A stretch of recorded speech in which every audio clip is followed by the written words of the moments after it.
Imagine the morning begins not with the soft glow of sunrise, but with the piercing wail of sirens and the thunderous roar of explosions. The ground trembles beneath your feet. You clutch your loved ones, uncertain if your home will be standing an hour from now. For over 2 million people in Gaza, this is not a nightmare from history.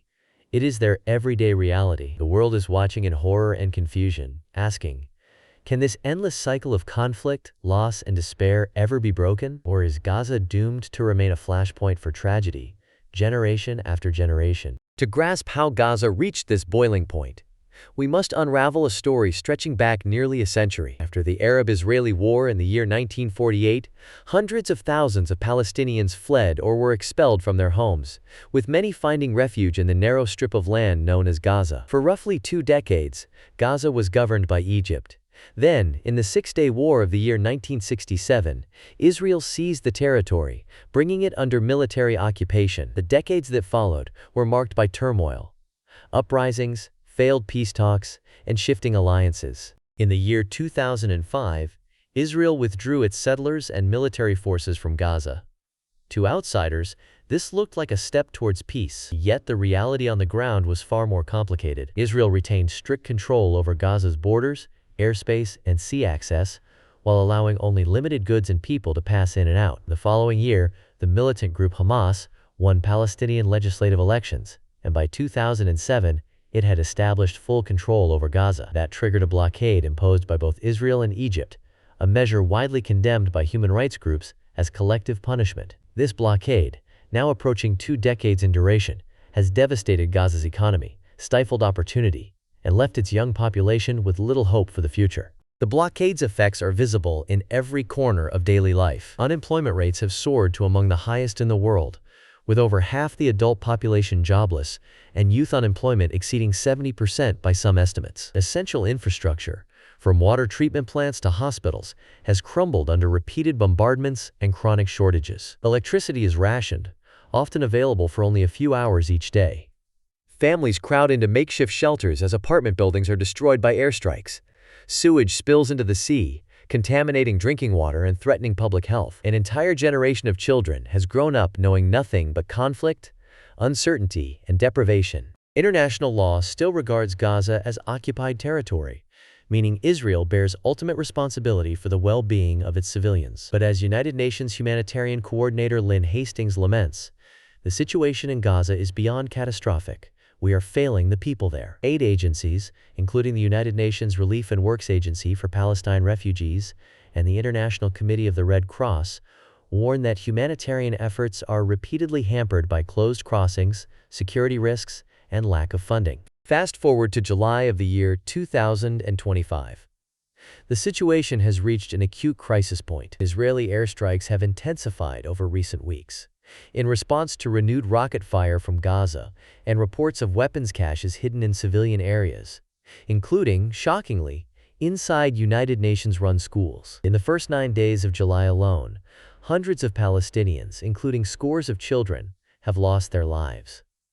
The trauma is staggering. The Palestinian Red Crescent Society reports a 70% surge in trauma cases in just 7 days, overwhelming already strained medical staff and facilities. The humanitarian system is buckling under the weight of need. Gaza's only power plant has been knocked offline, leaving entire neighborhoods in darkness for days at a time. Residents struggle to charge phones, refrigerate food, or even pump water. The Rafah border crossing, once a crucial artery for the entry of food, medicine, and fuel, is operating at only about a third of its capacity, strangling lifeline humanitarian flows. Aid convoys wait for days to cross, often turned back or delayed by security concerns and bureaucratic red tape. The United Nations estimates that over 80% of Gaza's population now relies on some form of humanitarian assistance to survive. The consequences ripple far beyond the immediate violence. With every bomb that falls, more homes, schools, clinics, and businesses are reduced to rubble. Experts warn that the sheer scale of unexploded ordnance now scattered across Gaza's towns and fields will require at least a decade to fully clear. The United Nations Mine Action Service, tasked with removing these deadly remnants, faces logistical nightmares, shifting front lines, lack of safe access, and a chronic shortage of funding and equipment. Each mine left undetected poses a silent threat for years, to children playing, farmers tilling their land, or families simply trying to rebuild. Media freedom is under unprecedented siege. According to the Committee to Protect Journalists, there have been 15 documented attacks on journalists in Gaza since the start of July. Cameras and notepads have become as dangerous as weapons. Local reporters, who risk everything to bear witness, often work without protective gear or even basic medical insurance. Their stories, of families torn apart, of communities struggling to endure, are essential for the world to understand Gaza's plight. Yet the truth is increasingly hard to document amid the chaos. Beyond the physical devastation, the psychological toll is immense. According to Save the Children, a staggering 90% of Gazan children now exhibit symptoms of post-traumatic stress disorder, nightmares, bedwetting, panic attacks, and withdrawal. Schools, when open, often double as shelters. Teachers are forced to comfort students who have lost parents, siblings, or friends. The International Committee of the Red Cross has sounded the alarm that its staff cannot even reach many detainees held by both sides. Family separation, arbitrary detention, and lack of legal recourse are rampant. Francesca Albanese, United Nations Special Rapporteur on the situation of human rights in the Palestinian territories, puts it bluntly. The deliberate targeting of civilians and infrastructure constitutes war crimes. The cycle of impunity, she warns, must end. But why does this grim cycle keep repeating? Why, despite countless international summits, aid pledges, and peace initiatives, does Gaza remain trapped in this seemingly unbreakable spiral? The barriers to peace are as complex as they are deeply rooted. Internally, Hamas's continued rule and its armed resistance fuel Israel's security concerns.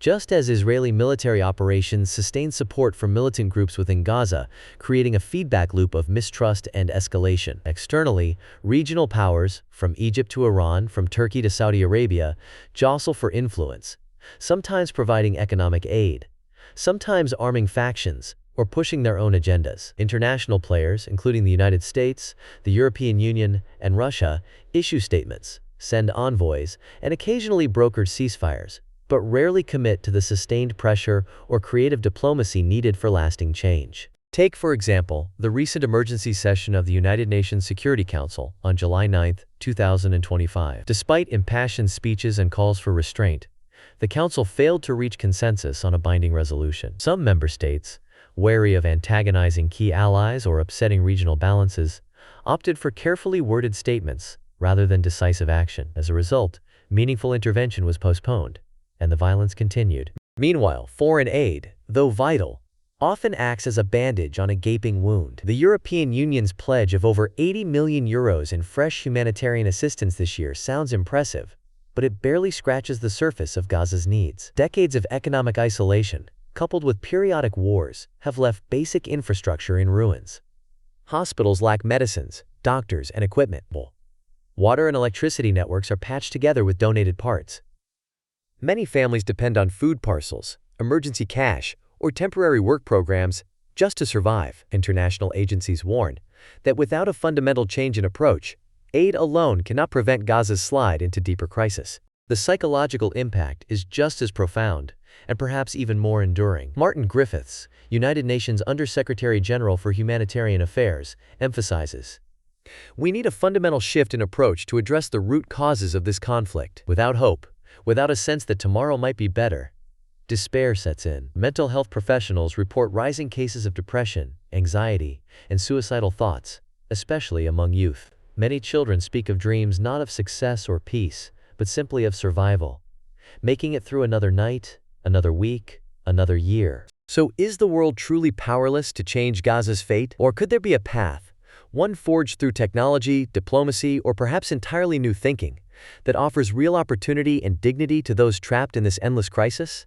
To explore the way forward, we must first confront the stark realities on the ground. If the status quo remains, if borders stay sealed, if violence flares and aid remains a lifeline rather than a bridge to self-sufficiency, experts warn that Gaza could face another decade or more of instability. United Nations projections suggest that even in the best-case scenario, it will take at least 10 years to clear the unexploded ordnance now embedded in streets, playgrounds, and fields. With the main power plants still offline and the Rafah crossing operating at only about a third of its capacity, daily life is likely to get even harsher. Water shortages, rolling blackouts, and chronic shortages of fuel and medical supplies will persist. As Lynn Hastings, the top United Nations humanitarian coordinator, describes, the situation is beyond catastrophic. Trauma, poverty, and violence could become even more deeply entrenched. Yet, amid the darkness, there are glimmers of a different future. International mediators, including representatives from the European Union,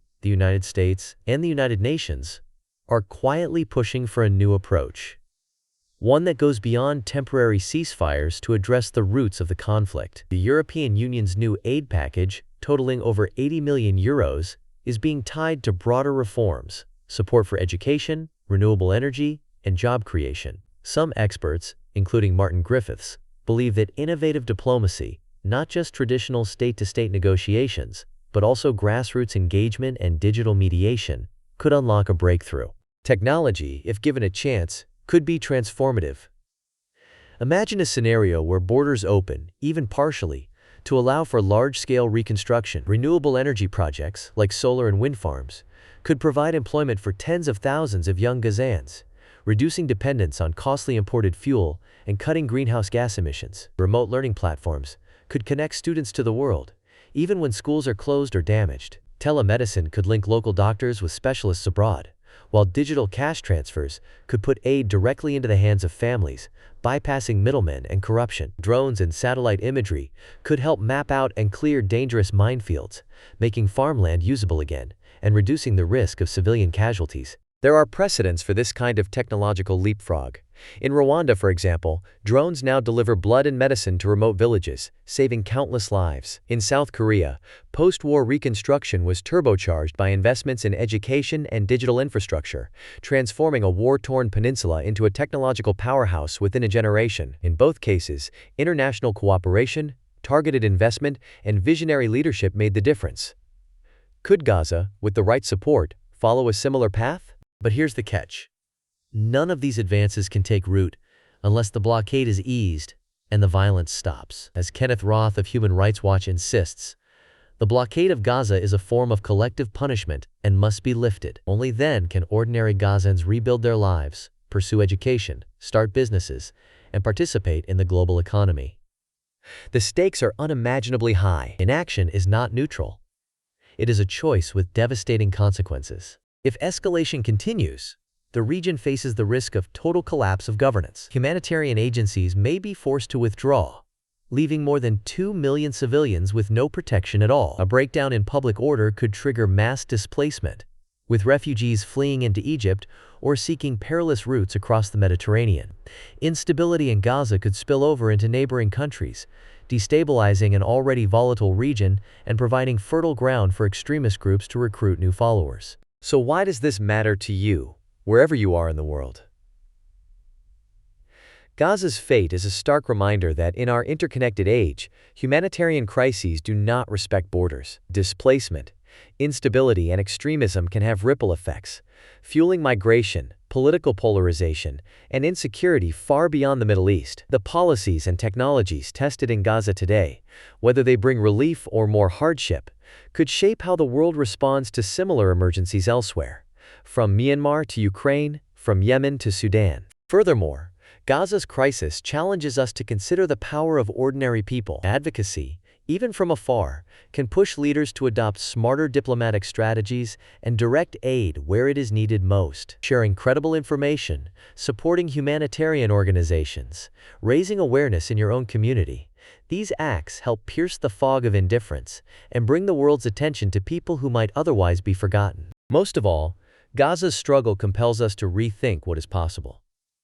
It is tempting, after so many years of failure, to assume the region is eternally doomed to conflict.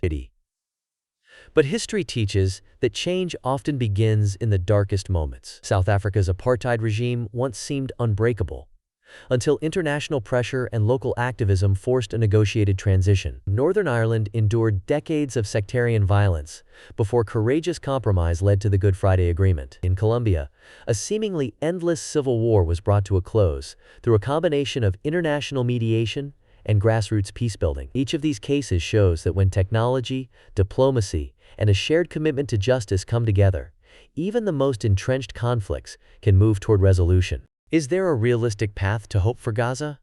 The answer, surprisingly, is yes. But it will not come from technology alone, nor from diplomacy in isolation. It will require bold international action, sustained diplomatic engagement, meaningful economic investment, and, most crucially, a willingness from all sides to confront the roots of the conflict. This means addressing security concerns, ensuring accountability for war crimes, lifting the blockade, and creating pathways for economic opportunity and political participation. The secret history of peace processes shows that the world's most transformative changes often begin in moments even more desperate than this one. In the depths of crisis, seeds of hope can be planted, but only if the world refuses to look away. So if you found this analysis valuable, please take a moment to hit like, subscribe, and share your thoughts below. What role do you think technology should play in peace building? What lessons should other regions learn from Gaza's experience? Do you believe international action can make a difference, or does real change have to start from within? Join the conversation. Because the future of Gaza, and of countless communities like it, depends on the choices we all make, together. Stay tuned for more insights at the intersection